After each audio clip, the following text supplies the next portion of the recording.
ஆண்டவரது அளவடைந்த இரக்கத்தில் நம்பிக்கை வைத்து அவர் கற்றுக் கொடுக்கும் ஜெபத்தை சேர்ந்து ஜெபிப்போம்.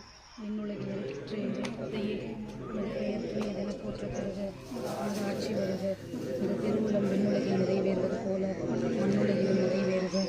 எங்கள் அன்றாட உணவை இன்று நமக்கு எதிராக குற்றம் செய்வோரை நாங்கள் மன்னிப்பது போல எங்கள் குற்றங்களை மன்னியும். உங்களை சோதனைக்கு உட்படுத்தி தீமையிலிருந்து எங்கள் விழித்தருளும். ஆமீன்.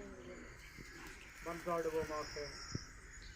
இல்லாமல்ல இறைவா, இக்கல்லறைகளில் அடக்கம் செய்யப்பட்டுள்ள விசுவாசிகள் அனைவருக்கும் மன்னிப்பு அளித்து ஒரு திருமுகத்தை காணும் சேர்த்து அருளுமாறு எங்கள் ஆண்டவராய் கிறிஸ்து வழியாக மன்றாடுகின்றோம்.